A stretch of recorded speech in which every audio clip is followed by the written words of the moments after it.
Hey there, brothers and sisters. I hope you are. Thank you for joining me. We're going to share a character study on Matthias, the 12th apostle as appointed by the other followers of Jesus in Acts 1:15 through 26. And I might share, which I will probably, Acts 1:21 through 26 for context here. I'll share some tradition, some history, what some of the early church fathers, as they're called, said about this apostle who is only mentioned in the Bible in this passage of scripture in Acts chapter 1. And there's some manuscripts that are attributed to the life of Matthias. I don't think he claims to have written them, but either way, we'll share some history, tradition, and we'll see where we go, and maybe try and highlight the life of this wonderful saint of God. But shall we just share a blessing first? Let's do that, if you will.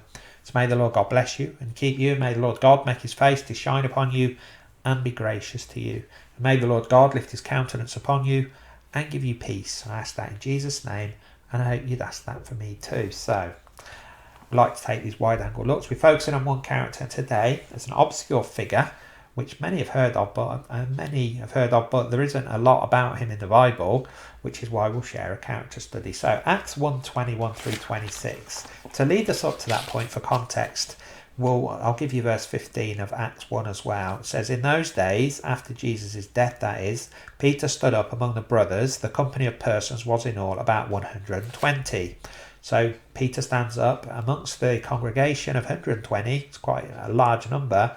And he then starts to speak about the anointing of Judas Iscariot, the treachery, and his ultimate death.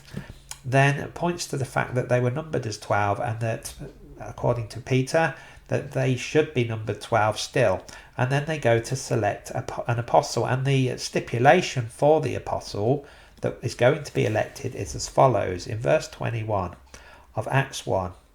"So one of the men who have accompanied us," Peter's speaking, "during all of the time that the Lord Jesus went in and out among us, beginning from the baptism of John until the day when he was taken up from us, one of these men must become with us a witness to his resurrection."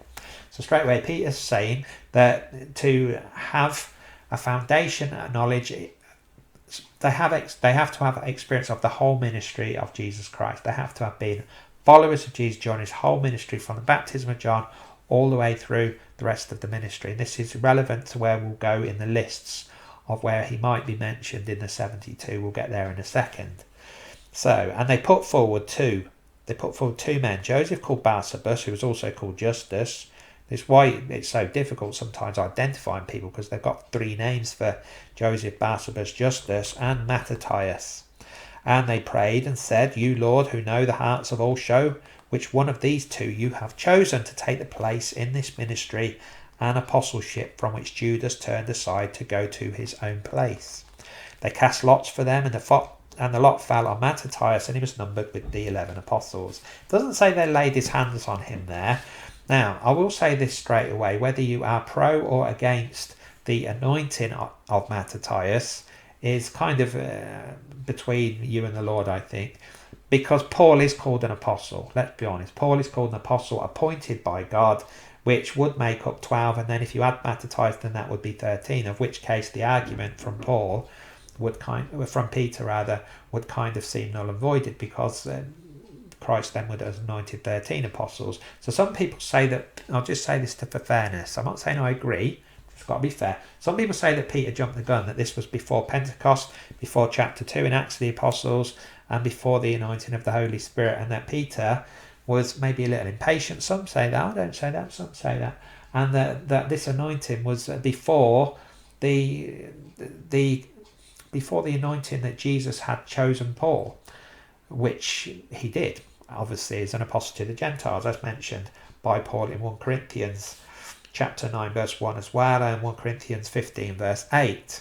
But whether he was or he wasn't anointed by the Holy Spirit, according to Peter's word, he is numbered among the 12 apostles, so he just is. Now, we all know that Paul's an apostle as well. So, as for Matthias, Peter selected two men. How did they do this anointing? Well, there's many different interpretations of this as well, which I won't go into too much. Some say they wrote their name on a stone. They had a name for each of these guys, and then they also put a blank stone, and they put this into an urn, kind of a stone if you know urn, and then they just shook it around until one of the names fell out. So some say that, some say that they put a blank in there with that. So one of the names, the apostle, one of the names of the other apostle, and a blank, and then they drew out the two names, and the one with the blank, that meant they weren't to be an apostle, and they left the other one behind. Some say they rolled dice. Some say, and some will argue with the words here because of the Greek, that they actually held a vote and put these names on a stone, kind of put your tick or your whatever, and that this was done by the committee. Some say that. Maybe they're right about that. Either way, he was chosen. Matthias was chosen, and the Bible says that he was chosen, but we don't hear anything else about him. So he kind of becomes a figure which we kind of go, well, okay, an apostle. Apostles is not a small thing in the Bible. These guys, they had a specific calling to go out and teach truth to nations round about, and then you don't hear much about Matthias. But to be fair, you don't hear much about many of the other apostles in the Acts of the Apostles either, do you? Let's be honest, you don't hear about Matthew, or some actually say that Matthias here is the same as Nathaniel. I don't. I've shared a character study on Bartholomew. I think Bartholomew and Nathaniel are the same. He's listed among the 72, or the 70, depending on which manuscript you read, that were sent out in Luke 10 verse 1. So you had the 12 that were sent out 2 by 2 for a small missionary journey, and then Luke mentions a 72 that were sent out. Now Jerome, Eusebius, Hippolytus of Rome, they all say that he was part of the 72. I think Hippolytus actually names the 72. The problem is that I can't remember which one it is, I think it was Eusebius actually, he says that there's never been a list of the 70 that were sent out. Either way, some say he was Zacchaeus. Now Zacchaeus is the tax collector, the diminutive tax collector that's mentioned in Luke 19, 1 through 10. And he climbs a tree, and Jesus actually calls him from the tree. He's too short, he can't see over the crowd, so he climbs up the tree. And Jesus calls to him and says that they're going to share a meal together. And this Zacchaeus then repents and promises to repay fourfold for any overcharging, and then also to give half of his goods to the poor. And Clement of Rome, he identifies him as Zacchaeus. The problem is, some people also identify him with Matthew the Apostle. And as I say, because he's so obscure, yeah, there are books though about him, which we'll get into in a second. The name itself means God is, what did I put a note on this? The gift of God. And apostle just means the one who is sent. So some actually point to Matthias, and I don't, as the anointing of apostles going forward, that there should always be a certain number.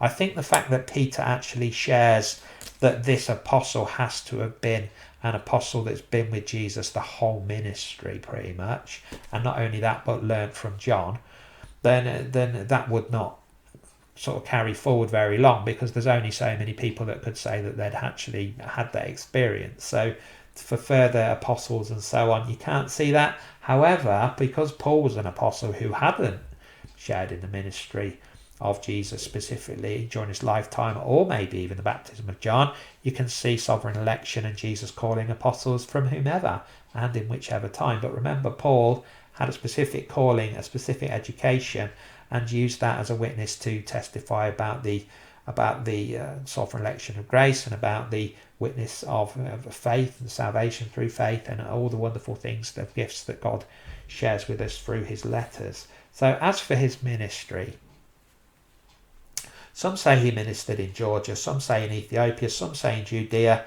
specifically Jerusalem. Also, he's said to have ministered, or maybe ministered, in Turkey, the Caspian Sea region. There's copies. I'm going to give you a sort of rundown of one of them in a second. There's a copy of the Gospel of Matthias. It was ruled as heretical by Clement of Alexandria and by Eusebius. They say it followed the Nicolaitan kind of doctrine, but there's no copies that I could find, so I don't know what it actually contained, to be honest with you. There's also a copy of the Acts of Andrew and Matthias, which I'll get into in a second. Because it's kind of fanciful, but it's interesting. Why not? Some say he died by being stoned at Jerusalem. Some say he died by being beheaded. Some say he died of old age. Hippolytus of Rome says that. Some say he died of crucifixion. Some say he was chopped up in pieces. You can actually find testimonies of this by different writers on the internet and also in Christian circles. So pretty much every way under the sun that he's said to have died. Now, Constantine's mother, Emperor Constantine, she's said to have transferred the remains of Matthias the Apostle from Jerusalem to Rome. People like relics, they do, don't they? Constantine, Emperor Constantine's mother. Don't know how true that was. So, the book then. The book of the Acts of Andrew and Matthias. They're in the land of cannibals. Well, Matthias specifically is in the land of cannibals, which seems to be a famous kind of transcript of where he went. It's an unnamed land, but it was cannibals. Whether they, I don't think that would be Ethiopia or any other places, but I don't know where it was. Either way, they remove then these cannibals. They capture Matthias. He's going to preach the word. They remove his eyes. They give him poison. The poison is supposed to bring on some sort of what's the words? It's supposed to bring on some sort of visions or make him go bonkers or mad or whatever, and it doesn't work. The poison doesn't work, but he's got no eyes. So they put him in prison, and they put him in prison either to kill him, but probably to eat him, along with about 320 other prisoners. Jesus, he appears to Matthias, he gives him his eyes back, so that means that every time the guards come forward, Matthias has to close his eyes because he doesn't want to realise, doesn't want people to realise he's been healed. In the book, then Jesus appears to Andrew the Apostle. He asks him to save Matthias, and Andrew, he finds a boat and it's crewed. The crew of the boat consists of Jesus Christ and a couple of angels. Then he goes to the land of the cannibals, and Jesus makes Andrew the Apostle invisible. It's quite fanciful, this, but it's kind of interesting, but it's fanciful. Because he's invisible, then he blesses himself. He blesses himself, and the gates of the prison fall off. I think he prayed and the guards died as well. The gates of the prison fall off. He saves Matthias. Not only does Andrew save Matthias, but then he cures all the other prisoners in there as well, of both blindness and poison. He and Andrew and Matthias rather, they then summon a whirlwind or a cloud, and then they escape that way. I think that's in that book then as well. Andrew, there's a story then that goes forward that Andrew, he then has a fight with, I think with Satan maybe, I can't remember, but that during this fight he is captured, he's tortured, dragged through the street and all sorts of things, and he will not die, he cannot die, and that because of this there's a battle that happens between the spirits of God and the spirits of the enemy, all sorts of things going on. And then Andrew, he actually, because of his ability not to die and because of his supernatural powers, he actually converts a lot of these cannibals who then repent, and he resurrects the dead there as well. Andrew resurrects the dead who died during this battle, and he builds a church. That's a short, very short summary of the Acts of Andrew and Matthias.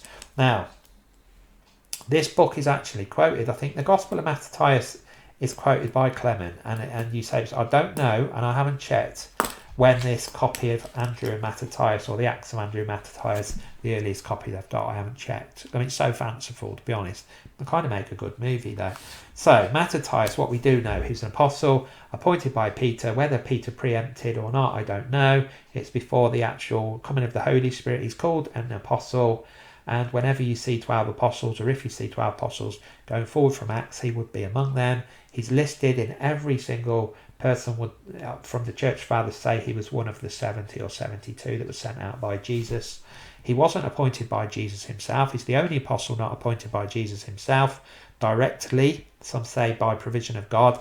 Problem is that because Peter only names 2 apostles, it kind of puts God in a corner a bit. The casting of lots is well known in ancient Pharisee circles, but I don't think they allow it anymore. I think that's kind of been removed. I think they kind of banned the casting of lots for important decisions in Hebrew circles now. But the casting of lots you see during the time of Joshua, and the land when Joshua was told to allot the children of Israel by lot, specifically told in Numbers 26:55, the priests were to cast lots for their work. We see that with John the Baptist's dad in Luke 1:9. We also see David, he appoints positions by casting of lots in 1 Chronicles 24 verse 5 as well.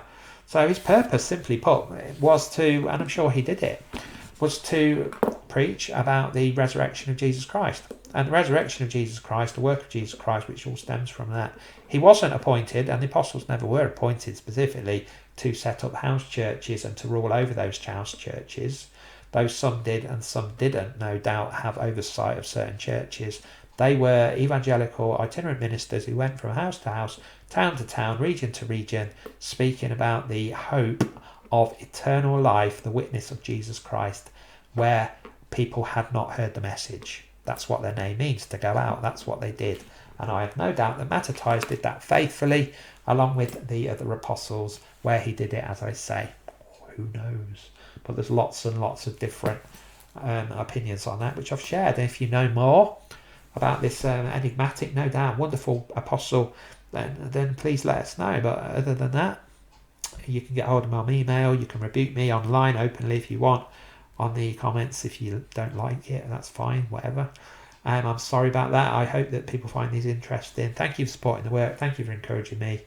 I hope you're well and enjoying the spring and the sun and everything. God bless you and your family. In Jesus' name, till next time, amen and amen.